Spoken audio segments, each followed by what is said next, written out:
मैंने उसको जब जब देखा, लोहा देखा, लोहे जैसे गलते देखा, ढलते देखा, गोली जैसे चलते देखा। दोस्तों, केदारनाथ अग्रवाल जी की यह कविता भारत के किस संस्थान के ऊपर फिट बैठती है, वह है अपना प्यारा इसरो। केरल के एक चर्च से शुरू हुई यह संस्था एक साइकिल से रॉकेटों को जब लॉन्च किया जा रहा था, तब कौन देख सकता था, कौन जान सकता था कि आज चंद्रमा के दक्षिणी ध्रुव पर पहुंचकर इसरो एक नया कीर्तिमान स्थापित करेगा, भारत की प्रतिष्ठा में वृद्धि करेगा। हाय दोस्तों, मैं हूं आपका मेंटोर और दोस्त योगेश मिश्रा। आज मैं बात करूंगा इसरो की, आज मैं बात करूंगा नासा की, आज मैं बात करूंगा नासा और इसरो के ज्वाइंट प्रोग्राम निसार की। दोस्तों, अगर नासा की उपलब्धियों के बारे में गिनाया जाए तो एक लंबी फेहरिस्त मिलेगी, जैसे Chandrayaan first, Chandrayaan two, Chandrayaan three, cryogenic स्वदेशी तौर पर विकसित इंजन, मंगलयान, नाविक और हाल ही में लॉन्च किए गए आदित्य L1 मिशन। दोस्तों, भारत ने एक ऐसा भी समय देखा था जब कारगिल युद्ध के समय अमेरिका ने पाकिस्तानी आतंकवादियों और सैनिकों की सही लोकेशन भारत को देने से इनकार कर दिया था। और आज का समय है कि इसरो ने अंतरिक्ष में अपना पैठ मजबूत कर विश्व का कीर्तिमान स्थापित कर रहा है। आज अमेरिका के सैटेलाइटों को लॉन्च कर अपनी छवि मजबूत कर रहा है। अमेरिका व भारत की दोस्ती की एक मिसाल देखी जाए तो यह निसार के रूप में दिखाई पड़ती है। आइए आज हम देखते हैं कि निसार क्या है, इसका महत्व क्या है, इसे लॉन्च करने के पीछे उद्देश्य क्या है। दोस्तों, सबसे पहले जानते हैं कोई उपग्रह, इतना महंगा उपग्रह या आज तक का सबसे महंगा अर्थ ऑब्जर्वेशन उपग्रह होगा। इस ऑब्जर्वेशन उपग्रह को लॉन्च करने इतना पैसा खर्चा करने के पीछे मकसद क्या होगा?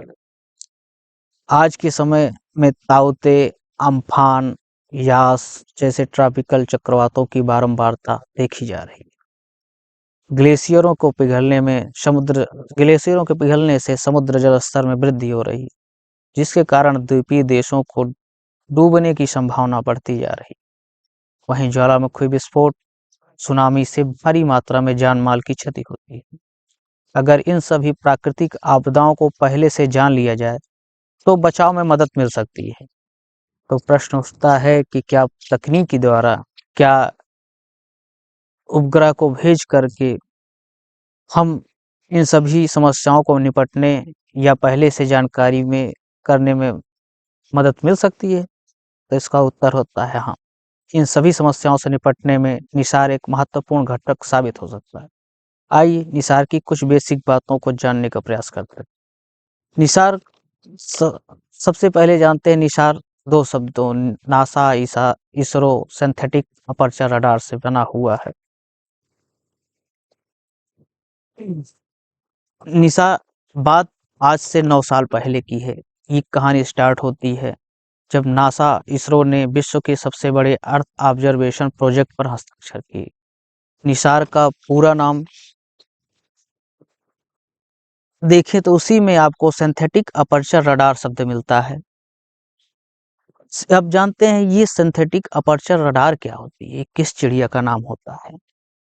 तो हम सभी जानते हैं कि सबसे महत्वपूर्ण घटक है ये सिंथेटिक अपर्चर रडार। एक ऐसा उपकरण है जो माइक्रोवेव तरंगों को उपयोग कर उच्च रेजोल्यूशन वाली छवियों को तैयार करता है। जैसे मान लीजिए आपकी पृथ्वी है, जैसे आप देख रहे हैं, ये ऊपर सैटेलाइट आपको भेज दिया जाए और इसमें एक उपकरण सिंथेटिक अपर्चर रडार लगा हुआ है। तो ये पृथ्वी पर माइक्रोवेव तरंगों को भेजेगा और उसके बाद फिर से उसको वापस रिसीव कर अध्ययन करेगा, जिससे ये पता चलेगा पृथ्वी का सरफेस कैसा है, फसल कैसे हैं, जासूसी कर सकते हैं, कोई आतंकवादी घटनाएं तो नहीं हो रही हैं। ऐसे जब उपकरणों को प्रयोग किया जाएगा तो ये रडार के माध्यम से किया जाता है। रडार क्या होता है, इससे कैसे क्रिया विधि होती है, इसको हम एक बाद में अलग वीडियो में जानने का प्रयास करेंगे। अब देखते हैं सार जो है या सिंथेटिक अपर्चर रडार बादलों को भेदने में सक्षम होता है और यह मौसम की स्थिति का परवाह किए बिना दिन रात डाटा एकत्र कर सकता है। जो हमारा ये निसार है इसकी कार्यावधि 3 साल की होगी। यह विश्व का पहला दोहरी आवृत्ति का रडार इमेजिंग मिशन होगा जिसमें 2 बैंड यस और यल आवृत्तियों का प्रयोग होगा। जिसमें यस बैंड को भारत द्वारा विकसित किया जा रहा है जो फसलों का अवलोकन करेगा, बताएगा कि रबी की फसल में क्या परिवर्तन आया, खरीफ की फसल में क्या परिवर्तन आया, कितना उत्पादकता हुई, कितनी उत्पादकता कम हुई, सतह पे कितनी नमी है, सतह कितना रफ है।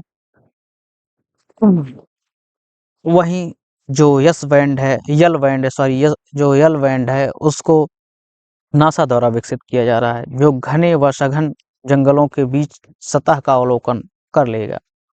अमेज़न जैसे सदाबहार व सघन जंगलों का भी अध्ययन कर सकेगा। अगर इसरो उपग्रह निसार उपग्रह की बात किया जाए तो इसका वजन 2800 किलोग्राम का होगा जिसमें 39 फुट का एक स्थिर एंटीना रिफ्लेक्टर लगा होगा जिसे भारत के स्वदेशी लॉन्च व्हीकल पीएसएलवी द्वारा लॉन्च किया जाएगा। अब आप जानेंगे लॉन्च व्हीकल क्या होता है, कहेंगे लॉन्च व्हीकल क्या है। तो जैसे हमें कहीं जाना हो, हमें किसी दूसरी जगह एक स्थान से दूसरे स्थान पे जाना होता है तो हमारे पास cycle, car, two wheeler, railway, हवाई जहाज जैसे साधन उपलब्ध हैं। लेकिन जब किसी उपग्रह या मनुष्य को अंतरिक्ष में भेजा जाता है तो उसके लिए कोई एक लॉन्च व्हीकल का प्रयोग किया जाता है। लॉन्च व्हीकल ऐसे उपकरण होते हैं जो भारी उपग्रहों या मनुष्यों को क्रू मॉड्यूल्स को स्पेस में ले जाता है। हमारे पास भारत द्वारा विकसित अभी तक एसएसएलवी, जीएसएलवी, पीएसएलवी जैसे उपकरण, इस पे एक विस्तृत वीडियो बाद में बनाया जाएगा। अभी देखते हैं कि निसार के बारे में जानकारी प्राप्त करते हैं। निसार यह निम्न भू कक्षा में स्थित वेधशाला होगी जो 12 दिनों में विश्व का मानचित्र तैयार कर लेगी। यह पृथ्वी की सतहों में सूक्ष्म परिवर्तनों का भी अवलोकन कर लेगा। पृथ्वी की सतह में अगर 0.4 इंच की भी हलचल होती है तो उसको माप लेगा।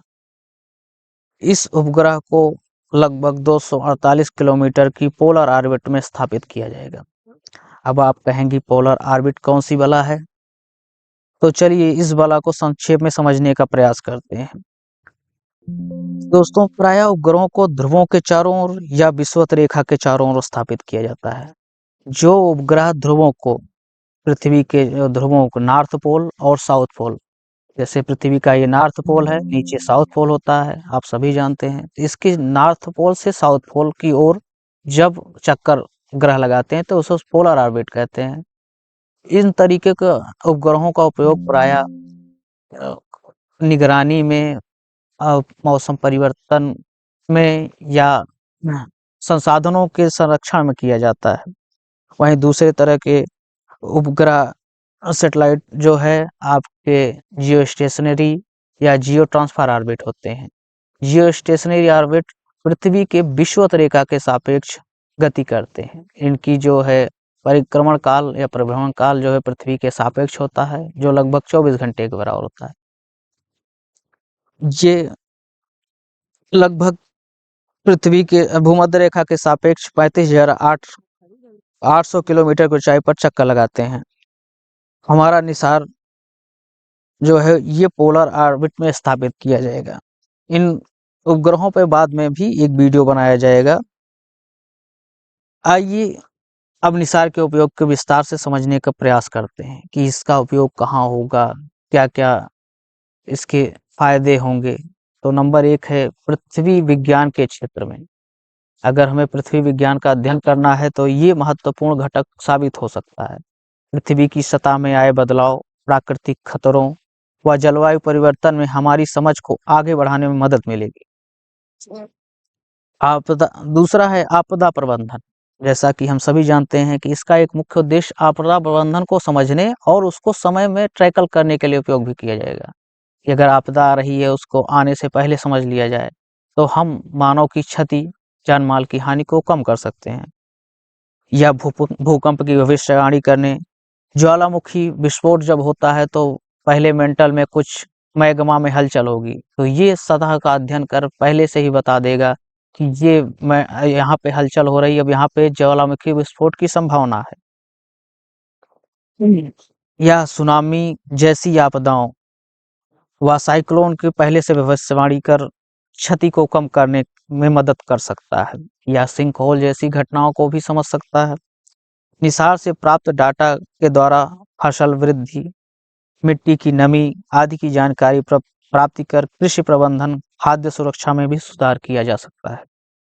इसके अतिरिक्त यह प्रोजेक्ट बुनियादी ढांचे की निगरानी, शहरीकरण, वनों की कटाई, ग्लेशियरों के पिघलने की गति, समुद्र जल स्तर में वृद्धि आज एक बड़ी समस्या बनी हुई है। इंडोनेशिया, न्यूयॉर्क जैसे शहर, भारत के कुछ छोटे द्वीपीय शहर आज इसके जद में आ सकते हैं। तो ये उपग्रह इन सब समस्याओं को हल करने में मदद कर सकता है। परंतु हमें दोस्तों आपदाओं के पूर्वानुमान के साथ साथ जलवायु परिवर्तन, कार्बन उत्सर्जन आदि को कम करने का प्रयास करना चाहिए। हमें केवल तकनीकों की मदद से केवल जानने की अपेक्षा उसे कम करने का भी कार्य करें। हम अपने स्तर पर कार्य करें, कैसे कार्बन कम किया जाए, घर में बिजली कम जलाया जाए, अनावश्यक ईंधन की खपत को कम किया जाए, सार्वजनिक संसाधनों का प्रयोग किया जाए। इसी के साथ आप निसार के बारे में संक्षिप्त जानकारी प्राप्त कर चुके हैं। अब आइए इस टॉपिक संबंधित एक प्रश्न को देखते हैं। प्रश्न है, which statement is correct regarding NISAR? Option A है, it is joint project of Japan and NASA. B है, this would be first radar imaging with dual frequency. Number A option आपका ऑटोमेटिक गलत हो जाता है, क्योंकि यह जापान और नासा का नहीं बल्कि इसरो और नासा का संयुक्त प्रोजेक्ट है। बी है, this would be first radar imaging with dual frequency. तो इसके बारे में पहले से जान चुके हैं कि ये रडार इमेजिंग है, इसमें डुअल फ्रीक्वेंसी है, यस और यल। तो इस तरह ऑप्शन आप